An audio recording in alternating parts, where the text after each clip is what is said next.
We'd like to welcome you to the Glover Report right here on WPB Networks. My name is Donnie Glover. Be sure to follow us on Facebook, Donnie, DONI.Glover. Also, the Glover Report, and on Twitter, Donnie, Be More News 1. When we founded BeMoreNews.com back in 2002, we had a 5-point agenda. And the first item was business, jobs, employment. We realized that business is the backbone of America, and it's probably one of the things that I do love about the Republicans. They're all about business, but we're going to leave partisanship out of this conversation. Today we're going to talk to a man, although he is no stranger to politics, he's even more familiar with helping businesses, all kinds of companies, succeed. His name is Mr. Wayne Frazier. He is the president of the Maryland-Washington Minority Companies Association. How to do? Perfect. And on May the 8th, he has his 12th annual business breakfast at Martin's West, located just minutes away from WPB Networks here in Woodlawn. And let me tell you, folks, it is the event. I can tell you, having been in business 12 years myself, every spring, this is the event that just encapsulates the attitude of entrepreneurship, the spirit of business, and all of those things that are necessary in helping to make a business succeed, not just here in Baltimore and in Maryland, but across the nation. How are you, sir? Just fine, Donnie. You're looking dapper. I knew I had to go find a good suit for this guy here. Down here, I put my best on. Easter is this Sunday, and this is what I'll be wearing to church. Oh, we're wearing our Easter outfits. Mr. Frazier, in all seriousness, I can honestly say of my mentors, and I guess you're the last one in the realm of business. You're not going anywhere anytime soon, but we've lost so many people that we are just thought the world of. Arnold Jolivet, Ray Haysbert's gone. They were advocates. Bob Clay's gone. Wayne Curry, just countless names come to mind. I know I forgot somebody. Frank Conaway. That's the one. Recently, most recently, these were just icons, giants, people who spoke up to make sure that the small guy got a piece of the pie. Yes, they did, Donnie. And I had an opportunity to interface with every last one, including Prince George's County Executive Wayne Carey, on issues throughout my business career. And although I didn't know back then that I would be doing what I'm doing now, the fact is they imparted experiences, life experiences in business, and just basically how to treat people that has helped guide me today. Mm-hmm. Tell us some of the things you learned. What's some of the most important stuff you've learned from those giants? I mean, like, Arnold would sue the city, the county, the state, and win fearlessly. Well, and he would talk smack. Arnold was probably the best of the group when it came to litigation, lawsuits. Ray Haysberg was the best when it came to co-entrepreneurism, business. I mean, he'll tell you he started his business on the backs of credit cards, MasterCard back in the day, and didn't know how he was going to pay for it all. Robert Clay had the guts to sue back then Mayor Schmoke, and Mayor Schmoke provided him with opportunities. But Bob Clay said, gosh, it should have been more. Not that he got duped, but he believed that it should have been more, so he sued and won in federal court. And it was a windfall of over $13 million he received. So he was right. He should have gotten more. With Frank Conaway was my neighbor up in Ashburton. Frank understood the power of being a legislative official and how whether you don't particularly care for legislation that's out there. The fact is, if it's good for the majority, then it's good legislation. And so those are the things that I picked up from those heroes, as I call them. What is the state of, and I'm just philosophically opposed to the term minority when having traveled halfway around the world from Tanzania to Jordan, I just don't view myself as a minority. But here in the city of Baltimore, here in the state of Maryland, for the sake of being politically correct, what is the state of black business? Donnie, I don't want to look down when I'm talking, but it's bad. It's terrible. Minority business itself is thriving, but the state of African American business, men and women, it's dismal. It's extremely poor. And that's because 99% of us are first generation. No one in our families ever sat around the table, discussed entrepreneurism, business. They all worked hard at the point someplace else, but they worked hard. So we start off at a disadvantage. Compared to our white counterparts? To everybody else.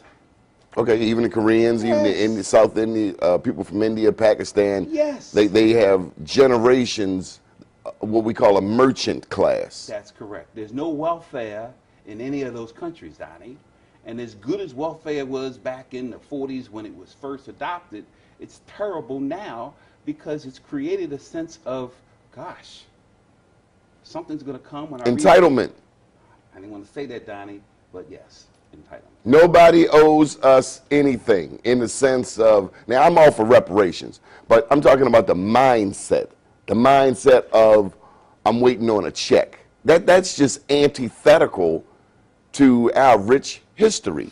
When you think of the inventors during slavery who George were Washington Carver. creating, developing.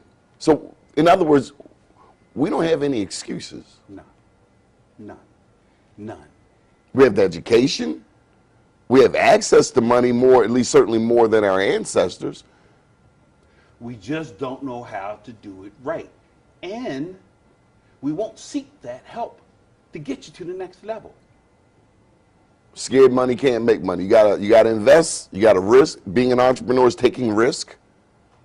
Lots of risk. Most of them put their homes up to collateralize a loan. And if something goes wrong, they out of that property. The problem is this. Oh no, the solution is this. Seeking the right mentors, those who are successful, who've done it, to provide you with the type of tutoring that will help you understand how to keep your records properly, pay the invoices, pay your bills on time, sacrifice your personal growth, personal possessions, for the sake of the business. All the money goes into the business. All the money goes into the business. And if you ask any of those successful entrepreneurs out there, that's what has happened. All the money goes into the business. Forsake all of those enjoyable things that you like. Mm-hmm. So you wanted to share with us some updates. Okay. A couple of stats.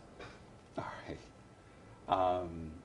Well, around the state of Maryland, and that's basically the influence that I have, state of Maryland and Washington, D.C. We have various projects that are going on throughout Maryland. There is a $4 billion construction project that's taking place in Calvert County, where America, through its Marcellus Shale natural gas reserves, can now export frozen natural gas to China, to Japan, to Korea, where they don't have it, and make money. So they're building a $4 billion facility it's right on Chesapeake Bay in Calvert County, to export and natural gas. And there's all sorts of opportunities there. It's called Cove Point. Come up north to Prince George's County, we have the MGM Casino, the last casino in the state of Maryland to be constructed for the time being. And $1.2 billion project, National Harbor. yes, and now that's a situation where I'm hearing that African Americans, black contractors, and black people labor in Prince George's County. I'm hearing this, that they are not winning opportunities, and that's where practically 60% of the gamblers are going to come from right in Prince George's County, and black people. And I'm hearing that they're not winning the opportunities down there. Before you go too far, so Baltimore is the other 40%? Where's the other 40% of the business? I would say D.C. Oh, okay. Northern Virginia. I got you. But Baltimore Northern has Virginia. Horseshoe for now, and that would be Right catering now. more to the Baltimore area. Right. Well, once MGM opens in Prince George National Harbor, that will take away probably half of the traffic that comes up from Prince George's and D.C. So they'll probably see a 50% drop in that traffic, and they'll be going to MGM. Are these casinos going to benefit the black community? No, heck no. Even though African Americans in Prince George's County, Baltimore City were convinced by the politicians to vote for it? Well, Donnie, as a businessman, I voted for it because it's economic development. We are boosting our tax base significantly. And I understand now that you're making even more money now with the table games. Everybody like to play poker and blackjack. But when it comes to the individuals who are the residents who will be the players, oh, it's a major drain from their pockets, a major drain. And there'll be a tremendous increase in bankruptcies because of this. So how does that play when you consider the mortgage lending fiasco in Prince George's County, Northwest Baltimore County, Baltimore City? I mean, the black community has gone through a terrible state of foreclosures. Well, I dare even name some of the financial institutions. You see their names everywhere now, but we can't forget, especially going back to Sheila Dixon in those days, there were lawsuits against some of these bankers, and I'll leave them out for today. well, those are predatory lenders, and they were writing types of mortgages that it was suicidal to get in the first place. But folks made those decisions, and And that's part of why I won't beat them up today, Right. because people signed it. yes, You knew damn well you couldn't afford it. But we wanted that extra money. We wanted the Benz. A lot of times, the extra, our second mortgage wasn't even for a college tuition, private school tuition. It's for luxury items. Donnie, that's people's individual choice, and it goes back to when you want to establish a business, all the money goes into the business. You can't have a habit going to the casinos. Okay, Now, I okay. work with the casinos, Donnie. Okay, we're going to get back to that. Hold that right. thought. You're watching the Glover Report. We're talking to the one and only Wayne Frazier. He's the president of the Maryland-Washington Minority Companies Association, formerly Maryland-Washington Minority Contractors Association. Boy, I'm glad I didn't mess that up. I have practiced that and practiced that name. He did a name change on us. Was it a year ago? Yes. Okay, stay tuned to the Glover Report right here on WPB Network's home of WPBRadio.com. Hey, it's your girl April J, owner of WPB Networks. Make sure you go to our all-new website, WPBNetworks.com, where you can check out WPB Radio, WPB Gospel, and our all-new pop station, Hot 695. All right, so go right now to your computer, type in WPBNetworks.com for your non-stop interactive radio station.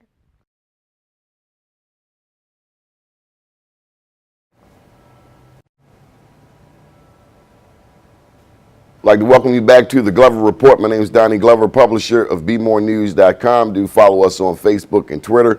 I'd like to take a moment to say a special thank you to Frank Johnson, to Joi S. Adams, producer lady, to Miss Jordan Smith, and to our engineer, the magical Darnell Lee.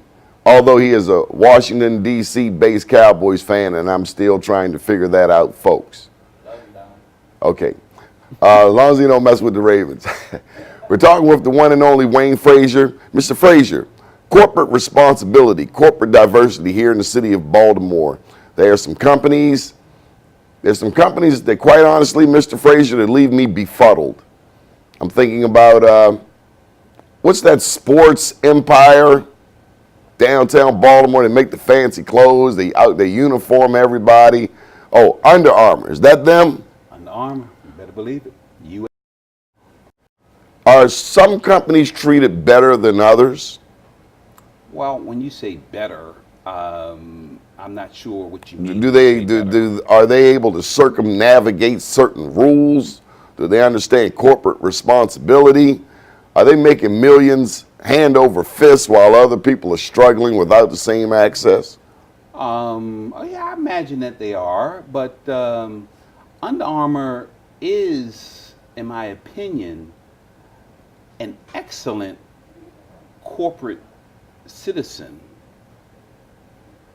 with their philanthropic ventures. I can count 10 or so football fields that are pimped out around the city with the artificial grass that's 6 inches thick. I watched them as they were putting it down. So they're doing all of the right things there, but when it comes to being a good corporate citizen to diverse businesses, the jury is out on them. And when I searched their website, most companies like BGE, Exelon, Pepco, if you go to their websites, they have diversity inclusion policies, but Under Armour doesn't. So can you take a moment and explain diversity? It's come on the scene over the past 5 years. It's really resounding. To me, that's code word for black people, or it's code word for black and Latino people. But ultimately, I would presume it means that everybody non-white. Non-white male. Non-white male. Yes. And who are already getting more than a fair share of the pie. Well, they're the founders of this country. They're the writers of the original Constitution. It just goes together. But the corporate responsibility that I believe that these major corporations should have with supply diversity is discovering ways to spend money with diverse suppliers. For example, Under Armour does $1 zillion a year in TV commercials. They could consider this studio right here, Donnie. WPB Networks, the next home of the Armour. Got me so excited. Try it again. WPB Networks, the home of the new Under Armour commercial. Exactly. They would contract with a Madison Avenue marketing company, production company, and then if they cared about diverse businesses, then they would tell the Madison Avenue company, oh, I'd like for you to include a diverse supplier in the making, the production of my advertising. This business in particular could do some of the state's video production, advertising, or whatever it spends with WBAL or WJZ or WTTG or any other W's. They could spend 30% of that right here in the studio. Mr. Frazier, we got to get at least one more fact from you before they close us out. Any important issue that we have to make sure that we mention? Donnie, the most important fact that I want to talk about is our spring breakfast coming up on May 8th. It's going to be at Martin's West Catering Hall in Baltimore County, and we will honor 22 distinguished individuals who are all deserving of praise and accolades for their outreach into the diverse and minority business community. We will also have 100 exhibitors. Horseshoe Casino just signed up. They want to meet you, the diverse suppliers. We have all the major hospitals, Hopkins, University of Maryland Medical. We have LifeBridge, which is Sinai and Northwest. We have MedStar, which commands 13 hospitals between DC and Baltimore. They will be there looking to meet diverse suppliers and explaining how you can do business with them. And then we have all of the utility companies. We have Exelon, BGE, Washington Gas, Pepco, First Energy, Potomac Edison, Southern Maryland Co-op, Eastern Shore Co-op, Delmarva, and so forth. It's about 10 of them. They will be there discussing how to do business with them. We're having the major water utilities, DC Water. We're having Baltimore City Water, WSSC, and Prince George and McGovern. They will be there discussing how to do business with them. And 13 of the major colleges and universities in the state of Maryland, along with 14 Maryland public school districts. And about 30 contractors and other employers will be there to discuss how to do business with you. Oh, okay, so I want to know I know we got to close out. What time the night before do you go to sleep? Don't sleep at all. I'm up all night long. I always wondered about that. Because it's tough enough getting up early in the morning, but you up so you don't even go to sleep. That's how excited you are. And I'm sure, I'm sure you're excited. You can't sleep like a kid at Christmas. No. One time, Donnie, our books, we have 1,500 of those program books. They got mixed up at UPS and they never arrived. So I didn't sleep that night. But that's in the past. We've corrected those situations. But the breakfast. Nobody knew it. I never heard a peep about it. No. And I'm sitting up on the dais, and all of a sudden I see my books circulating. And I said, "How in the heck did they get here?" But a buddy of mine went and picked them up and brought them in. That's the. I can't let you off this stage. I know we got to close out, but who? Tell the truth. Look in that camera. Who really puts this breakfast together? My lovely bride. See, you just got the chance to go home tonight. Patricia Frazier. I call her Trish. My sweet dish. But okay, this way too much. But honestly, I'm very proud that you as a couple work together, and I've really, Frank and April, who run this place, they are your juniors, if that's such a thing. But they are together. It's clear. And so I'm always, Demetra is about to come on. You see her and her partner. They're working together, and that's a beautiful thing, especially in the black community. We got a lot of things tugging us apart. So to be in love, and to be in business, oh my! It's one big compromise, and I love it. He just lets her have her way, pretty much. I'm betting, folks. That's the compromise. Happy wife, happy life. Yeah. Happy mama, happy baby.